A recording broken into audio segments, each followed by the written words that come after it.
Hello and welcome to a new video. So I just got 98 strength on my range tank. So I missed the level actually and actually kept on training for a bit. Yeah, you can see it in the chat here because I'm playing 6 other accounts at the time. So then you sometimes miss a level. That stuff happens to me all the fucking time. So some people might be saying, hey Michael, this isn't a range tank. It's 98 strength, bro.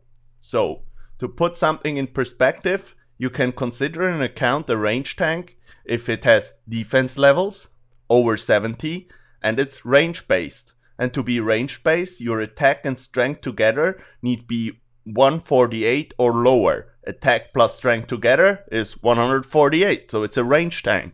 But at the same time, it's also a 50 attack piety build, because I have 50 attack and piety. So you can consider it both now, and you can decide yourself. But I think I'll keep calling it range tank, because it's still the range tank. Because everybody with 75 attack and 73 strength isn't the 75 attack piety, it's a range tank. So that's that. So the only two things that are left on this account are 83 construction for the best pool in the house and 99 mage. So the next thing I will work on is the 99 mage. So some people might also be wondering how I got the 98 strength. So I used this setup with the bandos, the leaf bladed sword, berserker ring, primordial boots, barrow's gloves, fire cape, peaceful blessing. Just the basic setup. It's the best for 50 attack in Nightmare Zone. I compared it to the granite hammer and the leaf bladed sword does better. So then I also used super combat potions and not overloads, because overloads heal your hit points back up to 50 and you want to be at 1 hit points inside Nightmare Zone if you do the absorb method, because then the things can only hit you 1.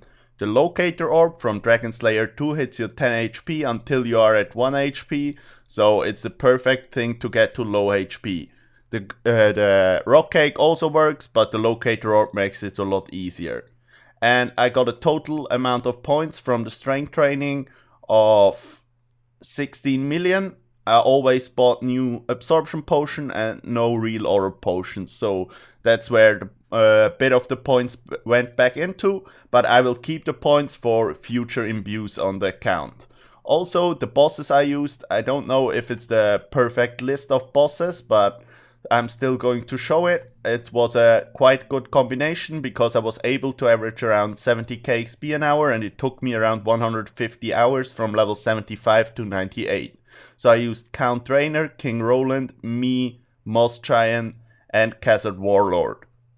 I took them because the trolls are better XP per hour as far as I know, but they smack you back, so they are quite useless. The Witch's Experiment lowers your stats, so it's good when you use overloads, but it's not good if you use super combat potions and you just repot from time to time. So you can get 70k an hour with this quite easy setup, with this setup, really good method. 150 hours in total spent on the strength training, clearly the biggest grind I did on this account. So I just got 200 Void points, so I can buy myself the Void melee helmet for PvP.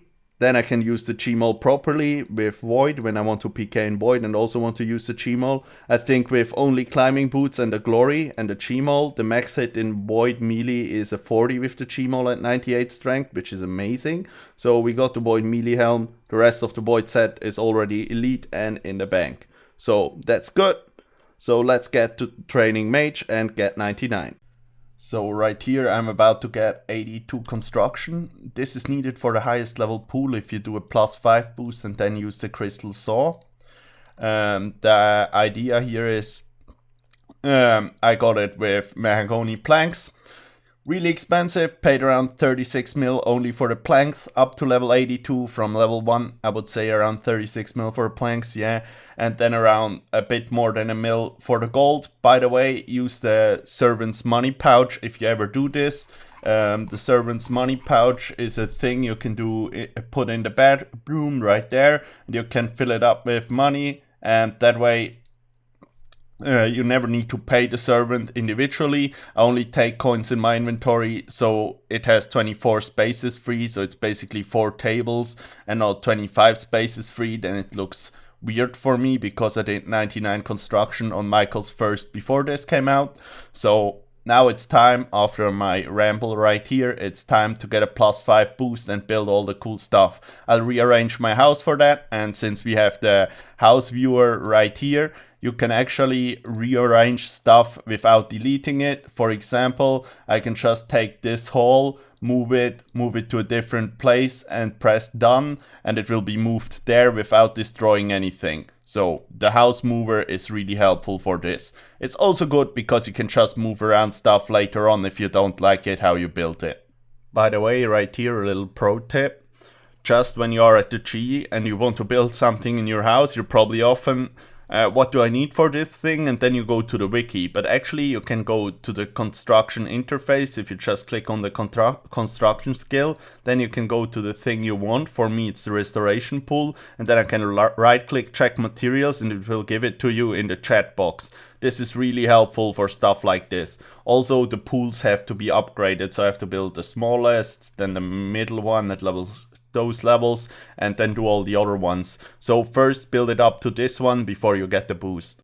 By the way, a lot of people don't consider this, but actually building the pool costs you around 2 mil. Those are all the supplies needed to build the pool. I got really lucky and I was able to build the ornate pool at the 5th boost, so it's a 1 in 11 chance to get it with an orange spice to a +5. I was able to get that at the 5th orange spice, had to go hunt some more. But now I also have to build the other thing in the house, for which I need this, I think. So let's have a look. I'm building only the second highest level of this box right here, because the highest level would need one more construction level, and it's not worth it because I won't need a teleport to the G in the house. So now this can only teleport me to those locations and no glory and no ring of wealth. But since this account is thought for PKing, we have the pool right here. You come into the house, you drink from the pool, and then you click on the glory here. I have it that way set up on a lot of my accounts, so I just keep it in line. Maybe there's a better setup from the time perspective, from when you come into the house, what location you spawn in the house. I'm not 100% sure, but most of the time you have to wait like 3 seconds in front of the pool anyway, so that's all fine, because you can't drink right after you came out of PvP. So I got 99 mage without realizing it, and actually my microphone was muted, so that's kind of a problem. So I'm doing a voiceover right here. I basically used 18k blood runes, 36k death runes from 96 on. So like you can see in the price check right now, it was around, what was it, like 4 GP per XP, somewhere around there. It's not too expensive because you can see I spent around 12.5 mil for around 3 mil magic XP, which is really nice. So here I am with the full conclusion of the account. I spent 22 days on it in the last 82 days. Because I started the account 82 days ago. This was the date when I uploaded the first video, and I uploaded it right when I started the account. This comes to around a bit more than 6 hours a day played, which is a lot more than I usually play. I don't know, I had holidays and I played a lot in the beginning. So, how much money did I spend? I spent around 11 mil on hack and strength, like the melee stats, 2.5 mil of that into Nightmare Zone, about 8.3 mil of that into super combat potions. Then on range, I spent 750k on cannonballs for 45 range, then 2 mil on great chins. I used around 2k of them for 55 range. Then I spent 6.2 mil on red chins, 4k of them, chinning it up to around 65 I think. Then I spent 107 mil on black chins, 34k of them. And then I also spent like 5 mil on Nightmare Zone when I did it, for the scales and everything, darts, 15 mil on 69 Slayer, also was training range there. So in total for all the range training it comes to around 130 mil, which was quite expensive.